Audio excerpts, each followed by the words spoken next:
Hey guys, tonight we step carefully onto the edge of the known world, where the ground crunches softly under your boots and the horizon looks like it forgot how to end. You're standing in the early Arctic, a place so quiet it feels like someone turned the volume knob on the planet all the way down and then misplaced it. The air is pale, sharp, and oddly polite, like it's waiting to see how you'll behave before deciding how cold it really wants to be. You take a breath and immediately regret how confident you were about breathing just moments ago. The cold doesn't attack, it corrects. It adjusts your posture, shortens your inhale, and gently informs you that speed is no longer impressive here. Every movement feels deliberate, as if the landscape itself has asked you to slow down and read the room. This is the Arctic that early explorers wrote about with equal parts awe and quiet panic. Widely accepted historical fact, by the 18th and 19th centuries, European explorers pushed north in search of passages, prestige, and answers, convinced that determination alone could overpower geography. What they learned sometimes too late is that the Arctic doesn't reward force. It rewards patience, and ibn tut, only occasionally. You're dressed warmly, or at least you think you are. Layers pile onto you like a cautious hug from history. Wool, fur, heavy fabric that smells faintly of smoke and animal oil. You waddle more than walk, which is humbling in a way mirrors never prepared you for. Somewhere inside all this insulation is your dignity, sweating quietly. As you look out across the snow, you realize how deceptive it is. The landscape looks simple, flat, white, minimal, but that's like calling the ocean just water.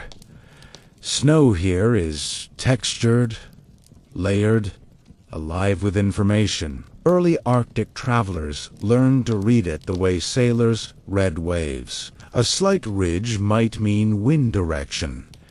A smooth patch might hide thin ice. Historians still wonder whether some early explorers failed not because of lack of courage, but because they refused to believe snow could be a language. The silence presses in, but not uncomfortably. It's more like a blanket than a void. You hear your own breath, the soft creak of frozen fabric, the distant, almost imagined whisper of wind moving snow across snow. It's the kind of quiet that makes you aware of thoughts you didn't realize you were carrying. The Arctic is a way of doing that. No distractions, no background noise, no polite chatter to hide behind. You probably wouldn't survive this. Not because you're weak, but because you're used to noise, warmth, convenience, and the radical luxury of not thinking about your toes. The early explorers didn't have that luxury either, but many of them assumed bravery would be enough. Spoiler: bravery does not insulate very well. So, before you get comfortable, take a moment to like the video and subscribe, but only if you genuinely enjoy what I do here. And while you're at it, go ahead and leave a comment telling me where you're listening from and what your local time is right now. Somewhere, someone is hearing this while the sun is up, and someone else is wrapped in blankets at 3 in the morning. The Arctic approves of both. Now, dim the lights. Maybe turn on a fan for that soft background hum, and let's ease into tonight's journey together. You shift your weight, feeling the packed snow resist, and then yield slightly under your boots. This is the white edge, the place where maps once became suggestions rather than promises. Early charts of the Arctic were full of blank spaces, artistic guesses, and optimistic coastlines that did not exist, a quirky detail historians love. Some maps included imaginary islands, not because cartographers were careless, but because admitting we don't know was professionally awkward. You imagine arriving here for the first time, months into a voyage, having already lost track of how many days you've been cold. Ships creaked their way into ice-choked waters, crews staring out at a world that looked unfinished. The Arctic didn't greet them. It simply continued being itself. The cold settles into you now. Not painfully, but insistently. You notice how it changes your priorities. Comfort becomes survival. Survival becomes routine. Routine becomes oddly calming. There's something grounding about a place that reduces life to a few essential questions. Are you warm? Are you fed? Are you paying attention? One of the lesser-known realities of early Arctic exploration is how much time explorers spent doing nothing, waiting for weather, waiting for ice to shift, waiting for daylight to return. Journals from these expeditions are full of long stretches where nothing happens, and that nothing slowly reshapes the mind. Historians still debate whether this forced stillness contributed more to success or psychological strain. You glance at the horizon again. It hasn't changed. That's the point. In the Arctic, progress isn't measured by scenery. It's measured by endurance, by the ability to accept that today looks like yesterday, and tomorrow probably will too. There's a quiet lesson here, one the snow teaches without words. Urgency is optional. Somewhere nearby, unseen, a seal breathes through a hole in the ice. You don't know it yet, but that sound, when you finally notice it, will become one of the most important rhythms of your time here. For now, though, you just stand, listening to the vast, patient hush. You adjust your gloves. They're thick, clumsy, and excellent at preventing you from doing anything quickly. The Arctic approves. Speed is suspicious here. Stillness is currency. As the cold air settles and the silence stretches, you realize this journey isn't about conquering anything. It's about learning how not to fight. The Arctic isn't impressed by ambition. It's impressed by listening, and as you take another careful breath, you begin to understand that patience here isn't passive, it's active, intentional, and quietly powerful. The snow doesn't move. The horizon doesn't blink, and you slowly start to match their pace. The cold that teaches manners doesn't announce itself with drama. It doesn't rush at you or demand attention. Instead, it waits, like an older relative who believes you'll eventually notice you're being rude. You take another step, then another, and the Arctic quietly begins its lesson. Your eyelashes feel heavier now, gathering tiny crystals with each blink. Breathing becomes a measured activity rather than a background process. Inhale too quickly and your lungs protest, as if you've tried to gulp air that isn't ready yet. Exhale too slowly, and the moisture freezes where it lands, decorating your scarf with small, glittering reminders to be respectful. This is the kind of cold early Arctic explorers wrote about in careful, restrained language, because exaggeration seemed unnecessary, a widely accepted historical fact.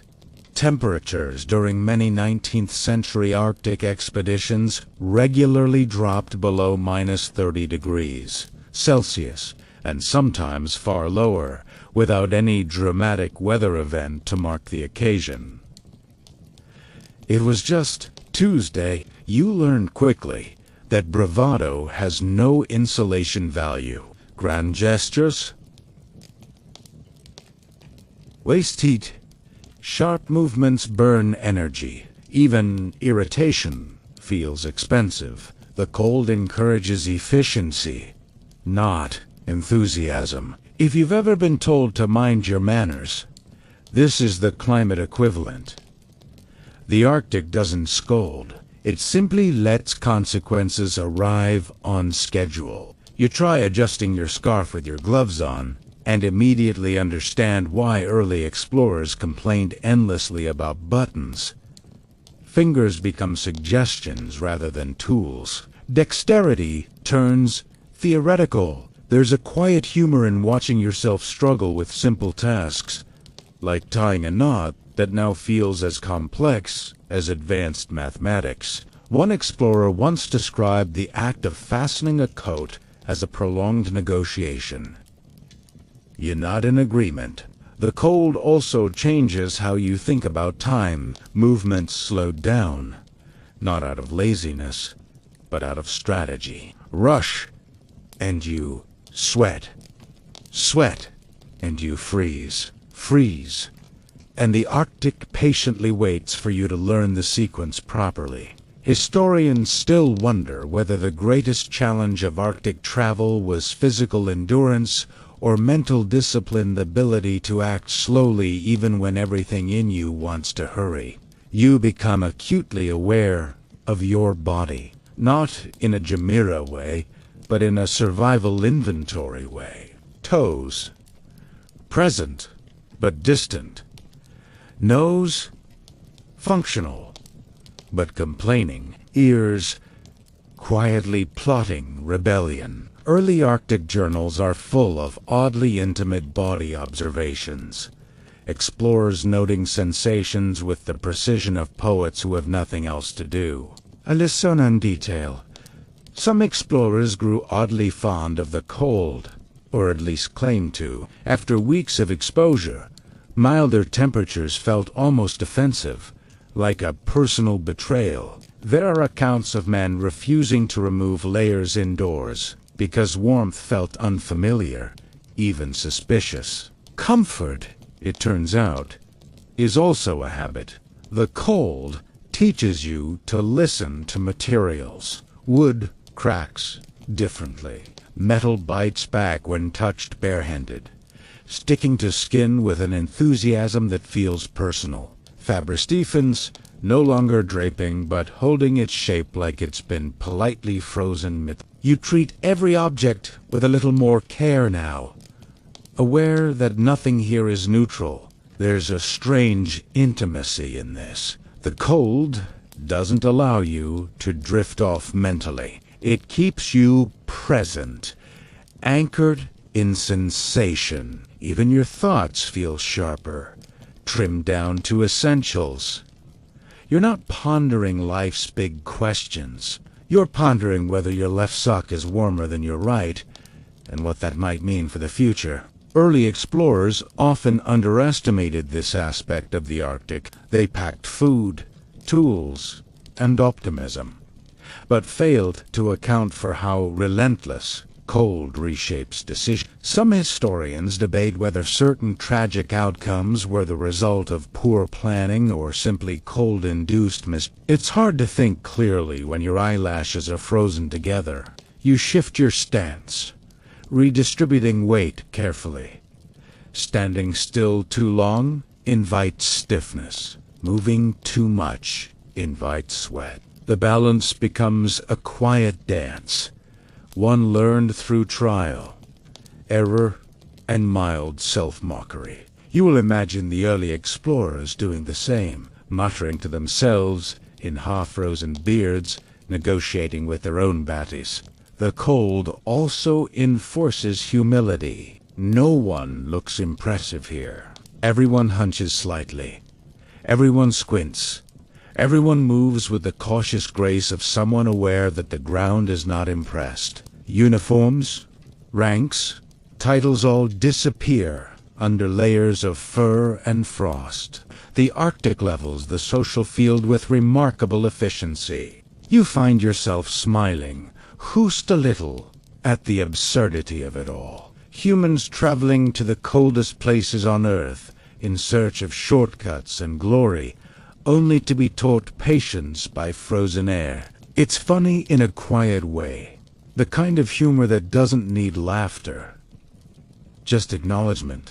As the wind brushes past, you turn your face slightly, instinctively protecting exposed skin. You're learning already without anyone needing to explain. The cold has a curriculum, and you are enrolled whether you like it or not. And as you stand there, breathing carefully, moving deliberately, you realize something subtle but important.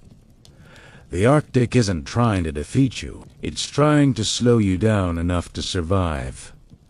Manners here are not about politeness. They're about paying attention. You take another measured step forward, and the cold, satisfied for now, allows it. You begin to understand what it means to walk nowhere. Not literally.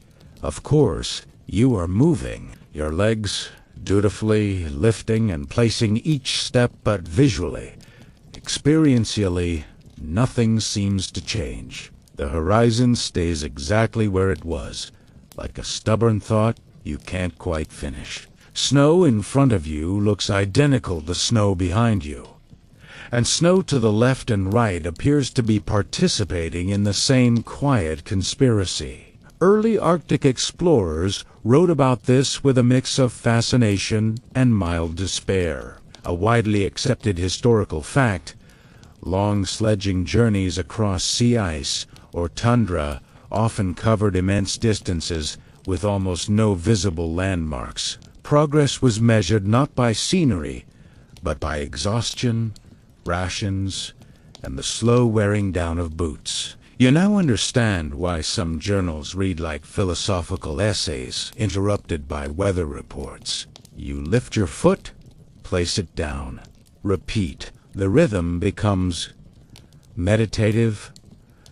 Crunch, shift, breathe. Crunch, the sound of your boots on snow, is one of the few confirmations that motion is happening at all. Without it, you might suspect you're standing perfectly still while the world politely pretends otherwise. There's a peculiar mental challenge in this kind of travel. Humans like feedback. We like signs, milestones, things that say, yes, you are getting somewhere. The Arctic offers none of that.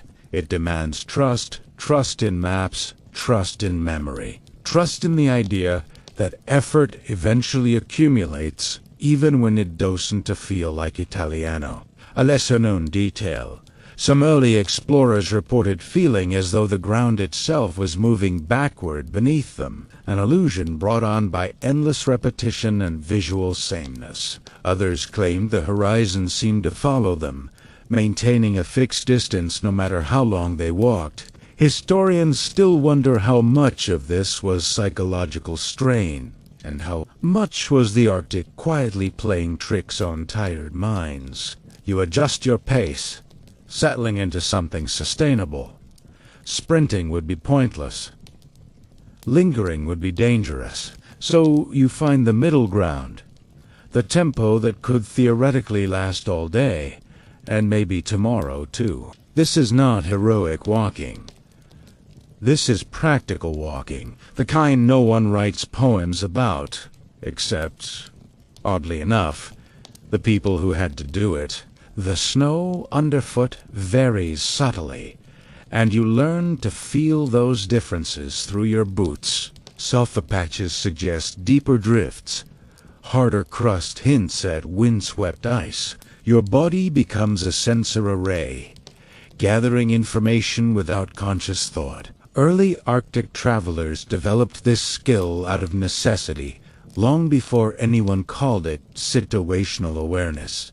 You glance at your companion's bundled shapes, moving at roughly the same pace, faces mostly hidden, individuality reduced to gait and posture.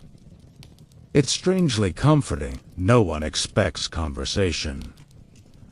Words would freeze anyway. The shared silence feels cooperative rather than awkward. There's a quiet joke in all this. For people obsessed with finding new routes and passages, Arctic explorers spent a remarkable amount of time going very slowly in very straight lines, toward nothing in particular. The Northwest Passage, for example, was less a clear path and more a collection of patient attempts, many of which ended in polite defeat by ice. You take another step, then another. Time stretches, minutes feel longer, but not heavier. There's nothing to distract you from the act of moving, and so moving becomes the whole experience. It's oddly peaceful, in a repetitive, slightly numb sort of way. You start to see why some explorers describe the sense of calm settling in after the initial frustration wore off. The Arctic rewards consistency, not speed, not brilliance, just the willingness to keep going without needing constant reassurance. This, perhaps, is one of its gentler lessons, though it doesn't advertise itself as such. You notice your breathing syncing with your steps. Inhale, 2 steps. Exhale, 2 steps. The pattern becomes automatic, freeing your mind to wander in small, contained circles. You think about warmth, about food, about how far you've come, even if you can't see it. Progress, you realize, doesn't require visible change. It just requires not stopping.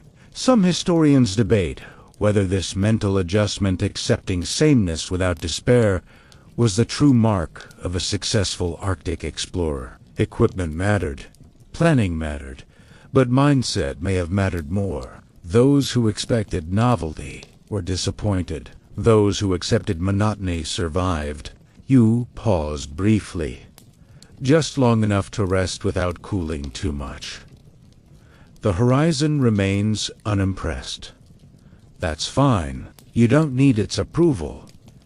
You know you've moved. Your muscles know. Your breath knows. The snow beneath your boots knows, even if it all looks the same. As you start walking again, you feel a subtle shift inside, not excitement, not dread, but something steadier, a quiet acceptance that nowhere can still be a place, and that crossing it, step by careful step, is its own kind of destination. Crunch, shift, breathe.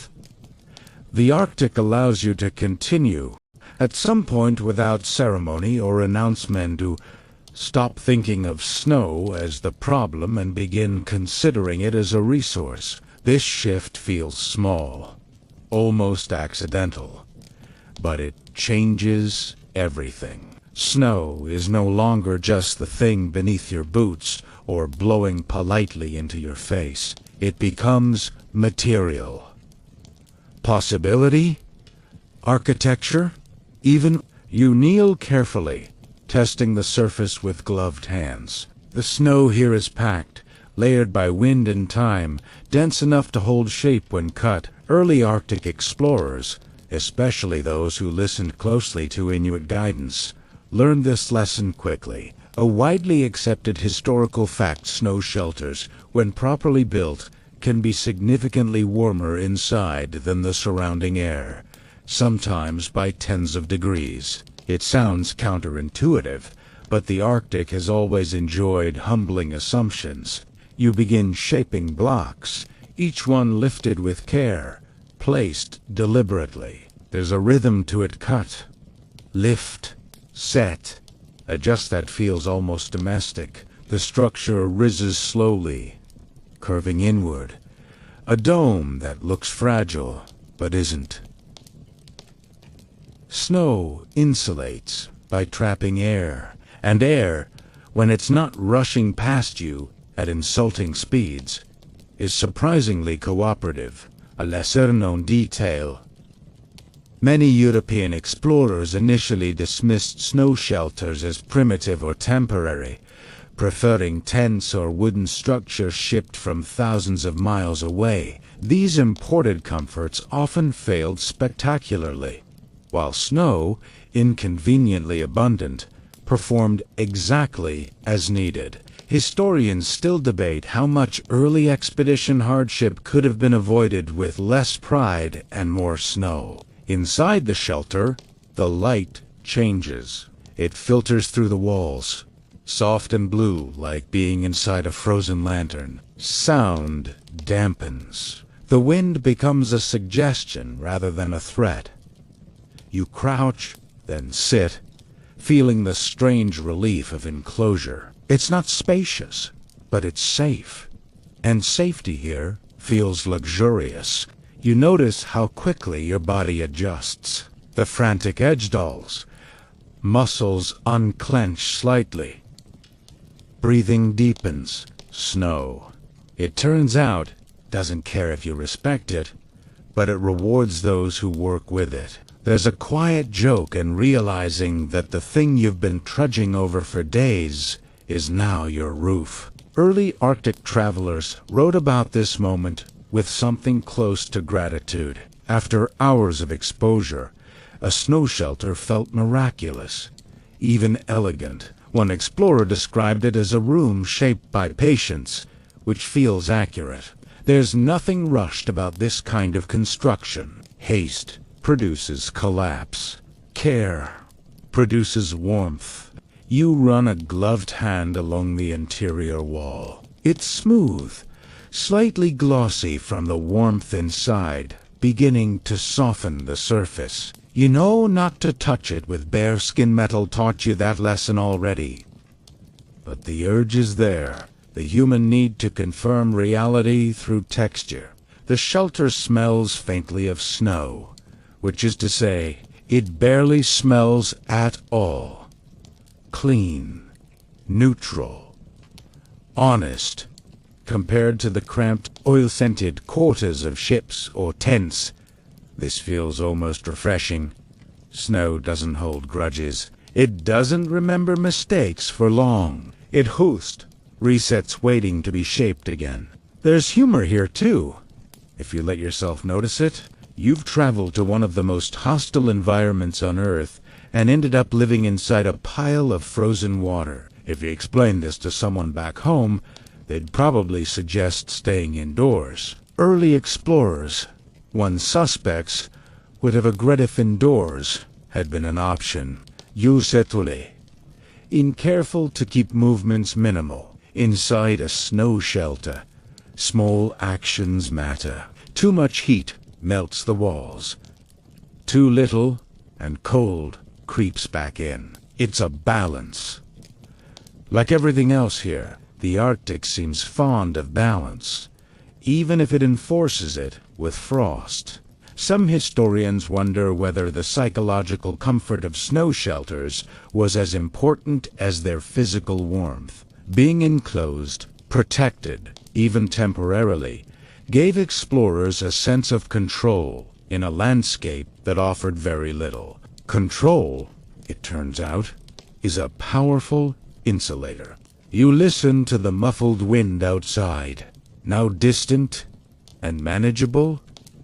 The silence returns, but softer, wrapped in snow. You feel yourself slowing down, matching the stillness. The shelter isn't just a place to survive the night hits. A lesson in cooperation. Snow doesn't have to be conquered. It can be shaped, trusted, lived with. As you lean back slightly, the curved wall supporting you without complaint, you realize something quietly profound. The Arctic isn't all exposure and endurance. Sometimes it allows you to re-stiff. You're willing to learn its materials. And so you sit there, inside a house made of snow, warmer than you expected, calmer than you planned, letting the world outside wait. You don't notice the guidance at first, because it doesn't arrive loudly. There's no lecture, no dramatic correction, no finger pointed at your many incorrect assumptions. Instead, it comes in small, practical gestures. A pause before stepping forward. A glance at the snow. A quiet shake of the head that says, "Not that way." This is how borrowed wisdom enters your day. You walk alongside Inuit guides now, though alongside is a generous term. They move with an ease that feels almost unfair, as if the Arctic has granted them a private agreement you were not invited to sign. Their steps are lighter, their posture relaxed. They seem to know where to place their feet before the thought even forms. A widely accepted historical fact, European Arctic expeditions that relied on indigenous knowledge were far more likely to survive than those that dismissed it. This truth was learned repeatedly, and often reluctantly. You try to mimic the movement, shortening your stride, shifting weight more carefully. It helps, but only a little. Experience, you realize, is not transferable at full strength. You can borrow techniques, but the deeper understanding takes time, years, generations, a lifetime spent listening to wind instead of arguing with it. One of the guides kneels, brushing snow aside to reveal ice beneath. They tap it, listen, then nod. Safe. You would have walked right over it without a second thought, trusting thickness you couldn't actually see. The Arctic has a way of punishing assumptions, but here, someone quietly intercepts the mistake before it becomes memorable. A lesser-known detail. Many Inuit navigation methods relied on memory and subtle environmental cues rather than physical markers. Snowdrifts, wind patterns, even the way sound traveled across ice were all part of a mental map that didn't need ink or paper. Historians still debate how much of this knowledge was lost because explorers recorded routes but failed to understand the reasoning behind them. You find yourself speaking less, not because you are told to, but because there's less need. Instructions are brief. Corrections are gentle.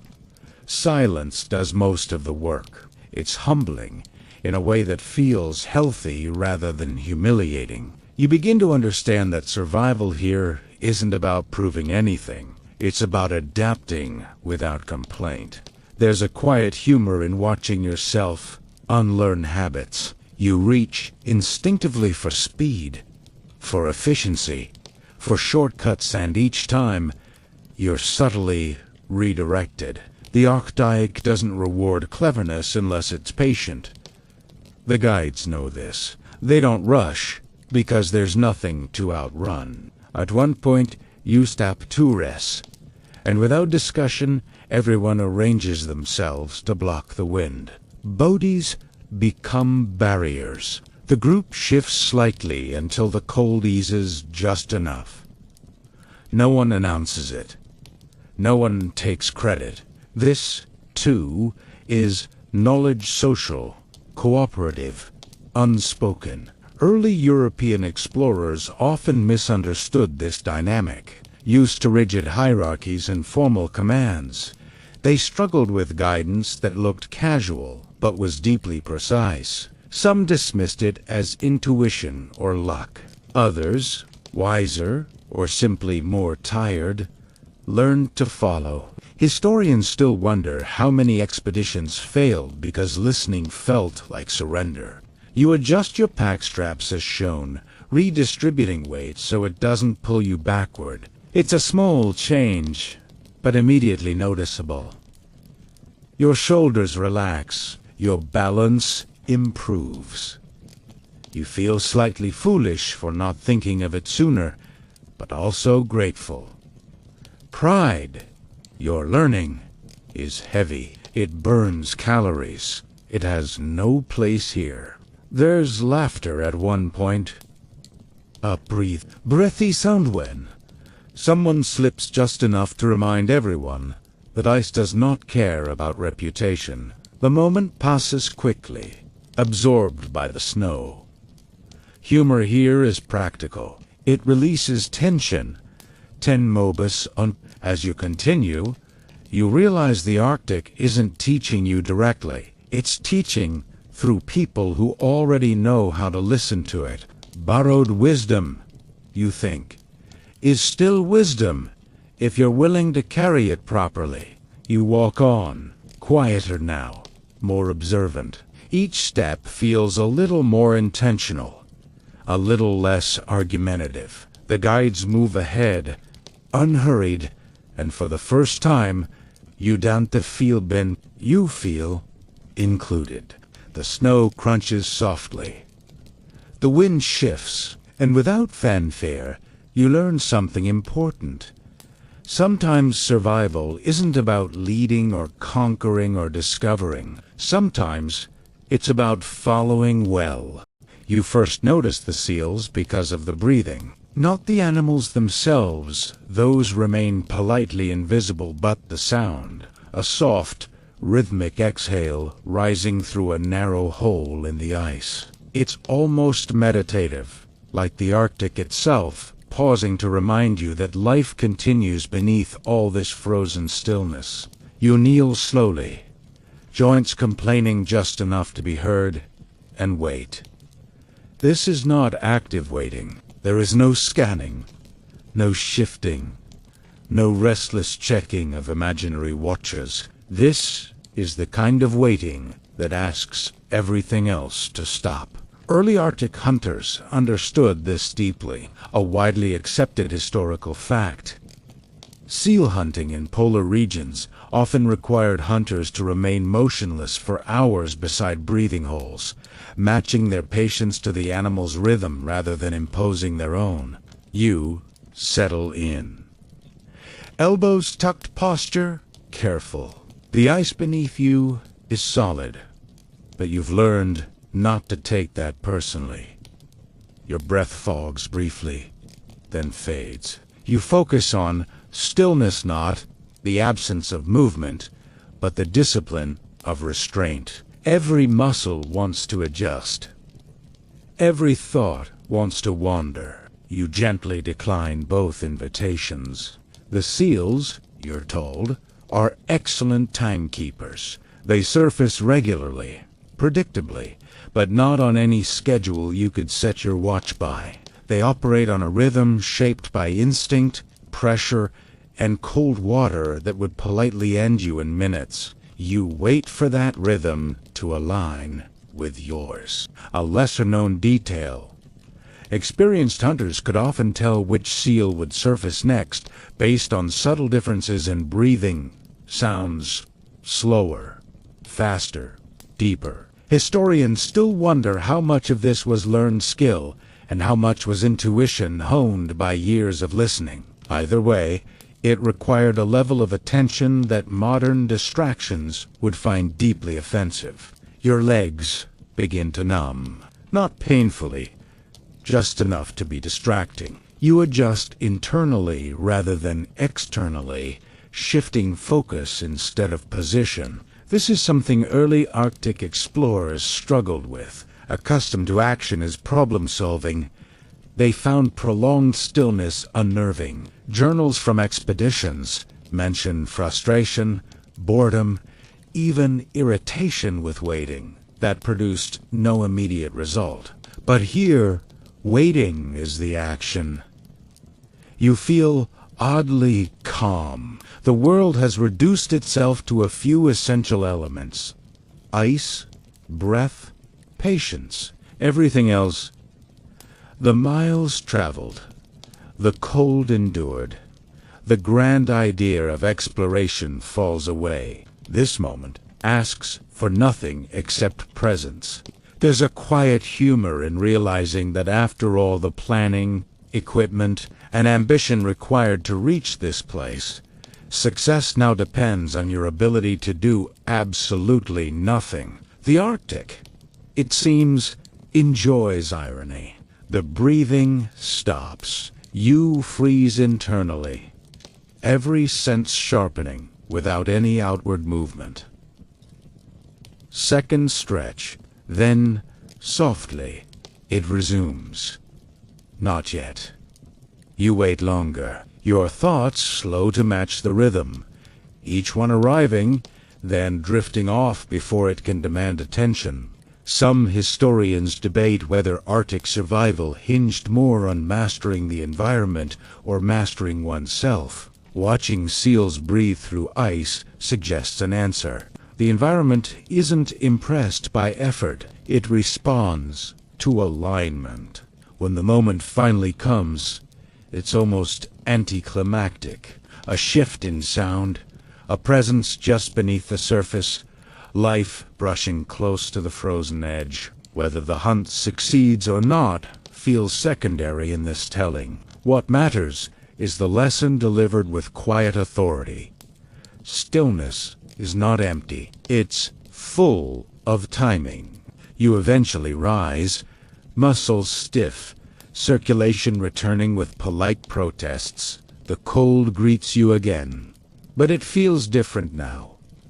Less confrontational, more conversational. You've learned one of its languages. As you walk away from the ice, you carry that rhythm with you.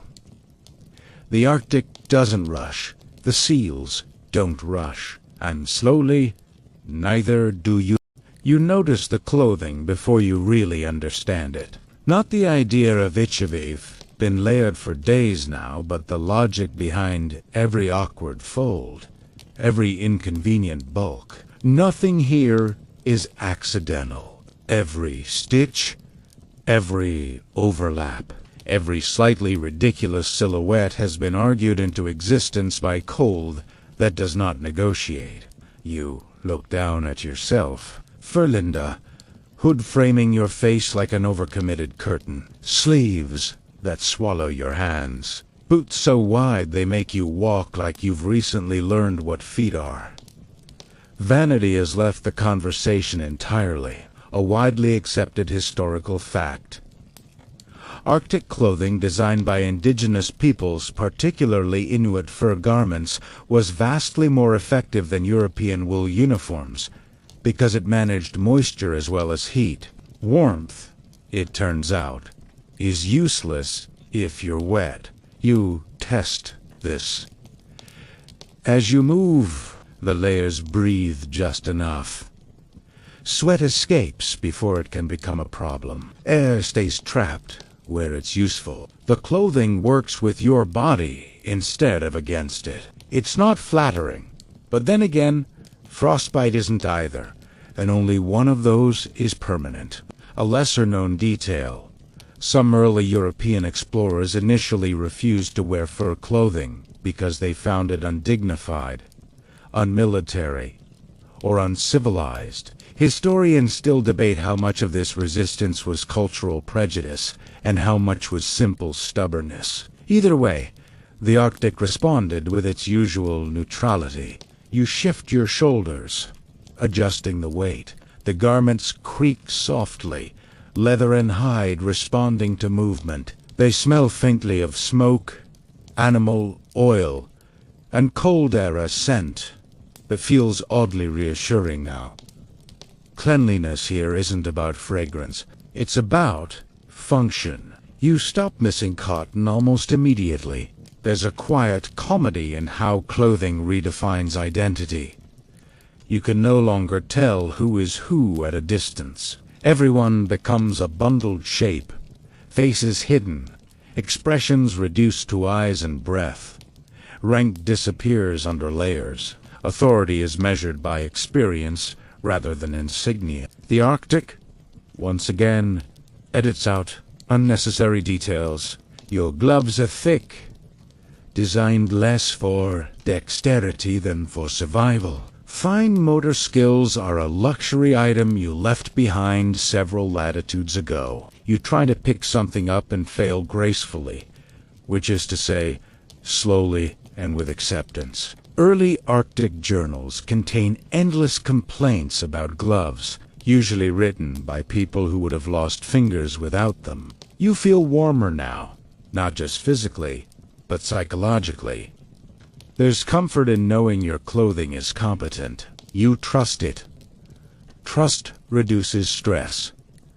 Stress burns energy. The Arctic appreciates efficiency. Some historians argue that the adoption of indigenous clothing marked a turning point in Arctic exploration, not because it was revolutionary, but because it required humility. To survive, explorers had to admit that their own traditions were insufficient. Clothing became a symbol of listening. You pull your hood tighter as the wind picks up. fur framing your vision, narrowing the world. It's like wearing tunnel vision on purpose. Focus.com. You move forward, Balkanol, and realize something quietly important. Comfort here isn't about it's about staying long enough to learn. The cold brushes past you, tests the seams, 10 mubas on. For now, your clothing has won the argument. Hunger arrives gently here, not with drama or urgency, but as a steady suggestion that warmth requires fuel and fuel requires attention. You don't crave variety. You don't fantasize about spices. You think in terms of heat, density, and timing. Food in the Arctic is less about pleasure and more about cooperation. You sit with a simple meal, hands clumsy but practiced, steam rising briefly before surrendering to the cold. Fat glistens in the low light. This is not a balanced plate by modern standards, but it is an effective one, a widely accepted historical fact. Arctic diets relied heavily on animal fat and protein, providing the calories necessary to survive extreme cold, where carbohydrates alone would fail. Here, fat is not the enemy, it's the hero of the story. You choose slowly, not because you're savoring flavor, but because rushing would be wasteful. Every bite matters. Heat spreads gradually through your body. A quiet reward for patience. You feel it in your fingers first, then your chest. Then, finally, your toes always last. Always dramatic. A lesser-known detail.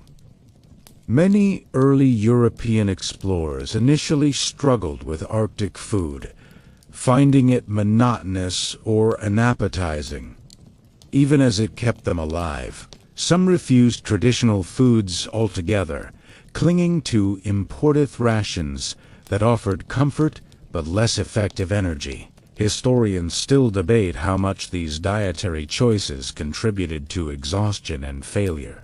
You notice how meals anchor the day. Without clocks that matter, eating becomes a form of timekeeping. Morning food signals movement ahead. Evening food signals rest. There's a rhythm to it.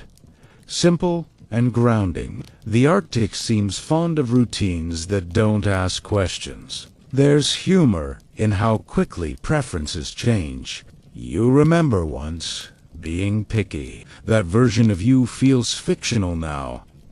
Hunger at its personality. Cold at its expectations. Together, they create a very reasonable person who is grateful for warm, fat, and doesn't ask for dessert. Conversation, when it happens, is minimal. Chewing requires focus. Gloves are removed reluctantly. Fingers stiffen almost immediately, reminding you not to linger. Meals are efficient, not rushed, and certainly not social events in the usual sense. Still, there's a shared understanding in the quiet this food keeps us moving. Some historians wonder whether Arctic explorers underestimated the psychological comfort of eating well-adapted food. Warmth from the inside is different from warmth around you. It reassures. It steadies. It makes the cold feel manageable rather than personal. You finish eating, wipe your hands, and replace gloves with relief. The heat lingers, subtle but persistent. You feel prepared again. Not energized in a loud way, but sustained. The Arctic approves of this state steady, fueled, As you rise, you realize something quietly profound. Food here doesn't distract you from the environment. It connects you to it. You eat what survives here, and in doing so, you become just a little more suited to. Navigation here feels less like following directions and more like remembering a conversation you had with the landscape earlier. There are no signposts, no reassuring arrows. Maps exist, technically, but they behave more like suggestions than commitments. You learn quickly that paper has opinions the Arctic does not share. You lift your gaze toward the sky, pale and wide, where stars linger longer than expected, unhurried by sunrise. A widely accepted historical fact. Before modern instruments, Arctic navigation relied heavily on celestial observation, prevailing winds, ice formations, and memory, especially during long periods when compasses behaved unpredictably near the magnetic poles. The sky, at least, was consistent when it chose to appear. You notice how the wind sculpts the snow, creating long, low ridges that all point the same way, like the grain in a piece of wood. Once you see it, you can't unsee it. These patterns become arrows, subtle but reliable. The Arctic writes directions in textures rather than ink. A lesser-known detail: some Inuit navigators memorized routes as sequences of sensations rather than distances. This slope after that sound, this wind after that ridge. Historians still wonder how such embodied maps were stored and transmitted so accurately, without written records. Whatever the method, it worked, and it worked quietly. You test your memory, looking back occasionally, fixing shapes in your mind. That uneven drift, that darker patch of ice. These become anchors. Turning around is discouraged not because it's forbidden, but because it confuses the story you're telling yourself about where you are. Forward motion simplifies things. There's a strange comfort in this reliance on attention. You're not distracted by devices, notifications, or the illusion of precision. You're present, scanning, noticing, adjusting. Navigation becomes an extension of listening, another form of patience. You chuckle softly at the thought of explaining this back home. I found my way by remembering how the wind felt. Early explorers tried to translate this knowledge into charts and instruments, often losing its nuance in the process. Some succeeded. Many with not. As you move on, guided by memory and sky, you realize that getting lost here isn't a sudden event. It's gradual, a series of small, inattention moments. Staying found requires care, and care, the Arctic keeps reminding you, is the whole point. You walk on, eyes up, senses open, trusting that awareness is enough for now. Silence grows. Hear the way weather does, gradually, then completely, until you're inside it without remembering when it started. At first, you notice the absence of familiar sounds. No birds, no insects, no distant traffic pretending to be the ocean, just wind, occasionally, and even that seems to apologize for interrupting. You stop walking for a moment, not because you're tired, but because the quiet has weight. It presses gently, like a hand resting on your shoulder, reminding you to slow down even further. A widely accepted historical fact: many early Arctic explorers reported profound psychological effects from prolonged silence and isolation, including heightened awareness, altered perception of time, and vivid internal dialogue. The Arctic, it turns out, is an excellent listener. You hear things you normally wouldn't. The soft rasp of your breath inside layers, the faint squeak of snow compressing under boots far behind you, the almost imaginary sound of ice shifting somewhere out of sight, deep and slow, like the world adjusting itself in its sleep. Silence here isn't empty. It's full of small details you're usually too distracted to notice. You become aware of your own thoughts arriving louder than expected, like guests who forgot to knock. Some are practical, some are unnecessary. All of them echo more than they should. A lesser-known detail. Several explorers described the silence as loud, not metaphorically, but without constant background noise. The mind fills the space aggressively. Historians still debate whether this contributed to decision-making errors or whether it simply revealed thoughts that were always there, waiting for quiet. You find yourself narrating internally. Step, breath, cold, warmth. The rhythm is calming, but also strange. Without external reference points, time begins to blur. Minutes stretch, hours compress. You stop caring which one it is, and that feels like a relief rather than a problem. There's a quiet joke in how much effort people once went through to escape conversation, engines suddenly, to travel thousands of miles, to experience it in its purest form. The Arctic offers silence without asking why you want it. It assumes you'll figure that out yourself. You recall journal entries from explorers who struggled most during long overwintering periods, not because of storms or cold, but because of the quiet. Without movement, without novelty, the silence turned inward.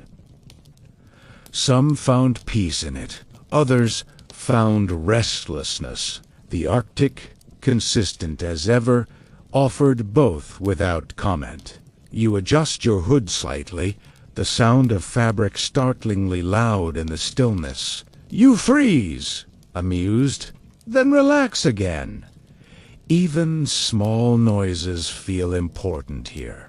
They announce presence. They remind you that you exist in this wide, listening space. Some historians wonder whether silence itself was a survival factor forcing attentiveness, encouraging calm, discouraging impulsive action. It's hard to argue with that now. In the quiet, you're less likely to rush, less likely to ignore subtle warnings, less likely to waste energy arguing with reality. You walk on, letting the silence keep pace with you. It doesn't hurry. It doesn't lag.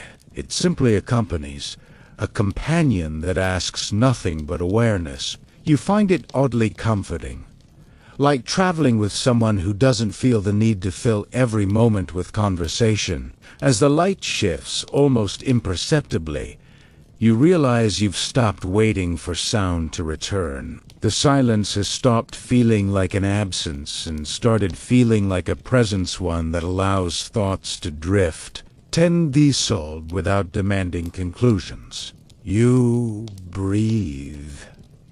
The Arctic breathes, and in the space between those breaths, the silence settles in, not as a threat, but as a teacher who prefers not to speak unless absolutely necessary.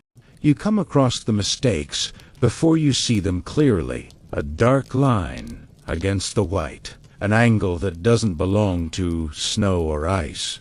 As you draw closer, the shapes resolve into wood, iron, an intention human effort paused mid-sentence and never finished. An abandoned ship rests here, its hull locked in ice like an insect in amber. The Arctic has preserved it without judgment, a widely accepted historical fact. Several European Arctic expeditions ended with ships trapped and crushed by pack ice, most famously during 19th century attempts to force routes through frozen seas. The ice does not negotiate schedules. You walk slowly around what remains. Timbers are split, but not violently more, like they were patiently persuaded to give way. Ropes hang stiff, frozen into gentle curves, A mast leans at an angle that suggests it tried very hard before accepting defeat. There's no drama here, just permanence, a lesser-known detail. Many explorers believed their ships were strong enough because they had reinforced them against storms. Not pressure. Historians still debate whether some vessels could have survived if crews had trusted ice conditions and moved earlier, rather than waiting for luck to arrive. Waiting, you've learned, is useful, but timing matters. You imagine the decisions made here. Meetings held in cramped cabins. Debates about whether to push forward or hold position. The Arctic would have listened politely, offered no feedback, and then continued doing exactly what it was going to do anyway. There's a quiet irony in how much confidence was frozen into these expeditions. Advanced ships, carefully planned supplies, well-documented intentions, all stopped by a force that doesn't care about preparation, only adaptation. The Snowhasanti buried these remains out of malice. It's simply unbothered by legacy. You feel a strange tenderness toward the place. These were not foolish people. They were brave, determined, and often deeply committed to understanding the world. They just brought the wrong tools for listening. Pride, you realize, doesn't crack loudly. It freezes slowly. You step. You step. Leaving the ship. As you found it, the Arctic keeps its lessons visible. Not as warnings, but as reminders. You walk on, carrying their quiet advice with you. Time behaves differently now, as if it has grown tired of being measured and decided to stretch out instead. You notice it first in the light or the lack of it. The sun lingers near the horizon longer than feels reasonable, hovering without commitment, then slipping away without apology, or it doesn't leave at all. Circling endlessly, a polite guest who forgot when it was supposed to go home. A widely accepted historical fact. In high Arctic regions, explorers experienced polar day and polar night, periods when the sun remained continuously above or below the horizon for weeks or even months. This wasn't just inconvenient, it fundamentally altered how people understood days, weeks, and even themselves. You stopped checking whatever internal clock you arrived with. It's not useful here. Morning doesn't announce itself clearly. Evening arrives quietly, if at all. Instead, you begin measuring time by fatigue, by hunger, by when tasks feel complete, rather than when hours have passed. The Arctic seems pleased with this adjustment. There's a subtle disorientation that comes with endless light. Sleep becomes a suggestion rather than a command. You lie down when tired, not when it's dark. Dreams blur into waking moments. Early explorers wrote about feeling untethered, as if the usual anchors of routine had quietly slipped away. Some found this freeing. Others found it deeply unsettling. A lesser-known detail.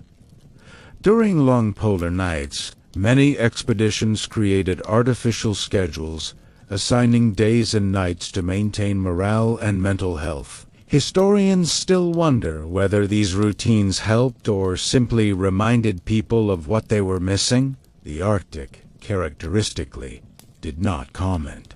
You notice how patience becomes easier when time stops pressing. There's no rush toward sunset, no anxiety about wasted daylight. Tasks unfold at their own pace. If something takes longer, it simply does. The Arctic offers no deadlines, only conditions. There's gentle humor in realizing how much of modern stress comes from clocks. Here, without them, effort feels cleaner. You work, you rest, you eat, you sleep. The order matters less than the rhythm. The body leads, the mind follows. Eventually, as the light shifts almost imperceptibly, you accept that today is neither long nor short.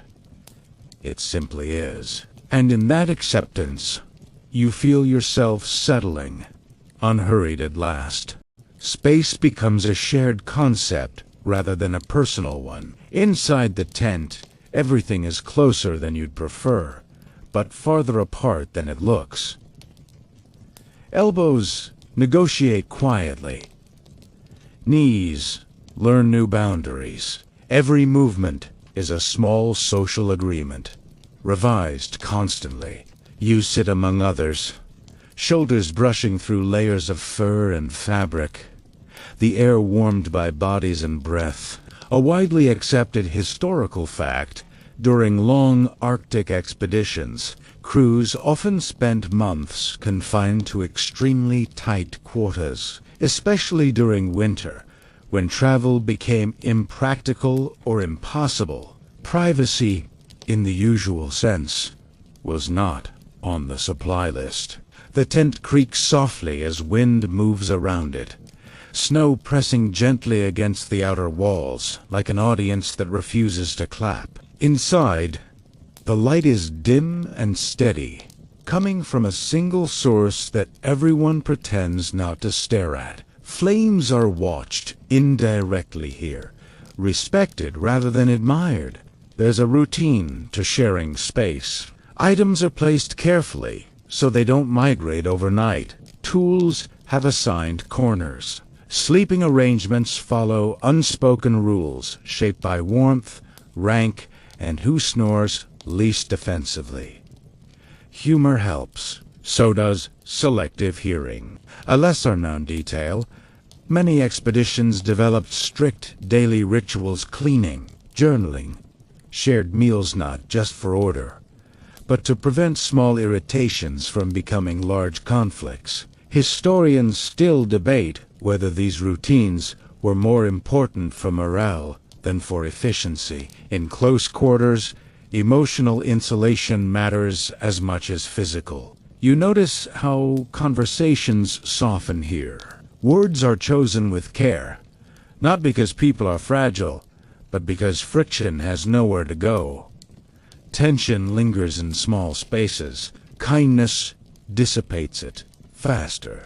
The Arctic teaches diplomacy by proximity. There's a quiet comedy in how quickly strangers become familiar. You learn people's habits without trying. Who wakes early? Who hums absent-mindedly? Who takes a little longer to remove boots? These details would be invisible elsewhere. Here, they're unavoidable. You'll settle in back against a pack, legs tucked awkwardly. It's not comfortable, but it's communal, and that counts for something. Shared discomfort has a way of bonding people faster than shared luxury ever could. As the wind murmurs outside and the tent holds steady, you feel a gentle sense of belonging. Not ownership, not dominance, just participation. The Arctic doesn't isolate you completely. It groups you carefully, teaches you how to stay together without stepping too hard on each other. You close your eyes briefly, listening to breathing around you, and realize that patience isn't just learned from snow and silence. Sometimes it's learned from people close enough to hear, far enough to respect. You sense the debates before you hear them spoken. They drift through conversations, pause in journals, lingering glances toward the horizon. Questions without neat answers seem to suit this place. The Arctic has never rushed anyone toward certainty. Routes are discussed quietly, traced in the air with gloved fingers, then erased just as a widely accepted historical fact. Many Arctic expeditions followed routes that were later questioned, revised, or abandoned entirely, with historians still debating whether different choices could have changed outcomes. Ice, weather, leadership, and timing all competed for blame, and none ever fully won. You listen as opinions surface gently. Someone suggests pushing farther. Someone else recommends waiting. Both arguments make sense, which is the problem. The Arctic does not reward confidence alone. It asks for judgment refined by patience, and even it offers no guarantees, a lesser-known detail. Some expedition leaders deliberately avoided recording doubts in official logs, fearing it would undermine authority. Historians still wonder how many uncertainties went undocumented, smoothed over by formality, only to reappear later as tragedy or quiet regret. You feel the weight of decision-making here. Choices are slow, heavy, and sticky, like moving through deep snow. There's no applause for bravery, no penalty-free retreat, just consequences unfolding at their own pace. The Arctic doesn't argue with decisions. It simply responds to them. There's a strange calm in acknowledging uncertainty. Once everyone accepts that no route is perfect, discussions soften. Ego loosens its grip. Listening becomes easier. You notice how patience isn't just waiting, it's allowing multiple possibilities to exist without forcing resolution. Some historians debate whether Arctic exploration advanced knowledge or simply repeated the same mistakes under different flags. Standing Eriu suspect the answer is both. Progress rarely moves in straight lines, especially when ice insists on curves. You look out across the frozen expanse, understanding that debates don't weaken resolve, they refini Italiano. The Arctic doesn't demand certainty. It asks for humility, and it waits as long as necessary for you to learn the difference. Leaving turns out to be less dramatic than arriving. There's no clear line where the Arctic ends and memory begins. You simply start carrying it with you, quietly, like cold air trapped in fabric. Long after you've stepped indoors, you prepare to move on, checking gear with the same unhurried care you learned here. Nothing feels urgent anymore. Even departure respects patience, a widely accepted historical fact.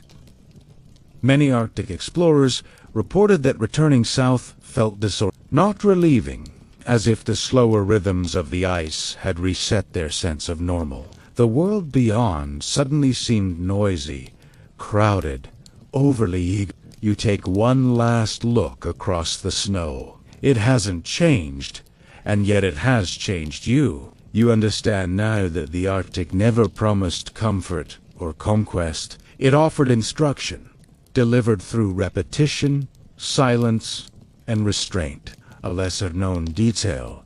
Some explorers struggled deeply after leaving the Arctic, missing its clarity and simplicity, even as they enjoyed warmth and abundance again. Historians still wonder whether this longing reflected trauma, transformation, or simply the difficulty of returning to a faster world after learning how to slow down properly. As distance grows, the silence softens but doesn't disappear. It follows in smaller forms. Pauses before decisions, patience with uncertainty, a tolerance for stillness that once felt uncomfortable. You realize the Arctic was never just a place. It was a passe. You breathe in, steady and calm, and continue on, carrying snow, seals, and long silences into a world that rarely pauses but might. Now, when you do, now, there's nothing left to do. No ground to cross. No decisions to weigh. Hoost, rest. Picture the Arctic one last time, not harsh, not distant, but calm and pale, stretching endlessly beneath a soft, unmoving sky. The snow lies smooth and patient, untouched. The wind has settled. Even the ice seems to be listening. Your breathing slows naturally now. Each inhale easy, each exhale long and There's no cold here anymore, only the memory of clarity, the gentle steadiness you learned by waiting without resistance. You are warm. You are safe. You are exactly where you need to be. Thoughts drift in, then out, like clouds that never hurry. Nothing demands attention. Nothing needs solving. The silence you carry feels friendly now, like a familiar companion sitting nearby, content not to speak. Let your body rest, the way the Arctic rests, without tension, without expectation. Muscles loosen.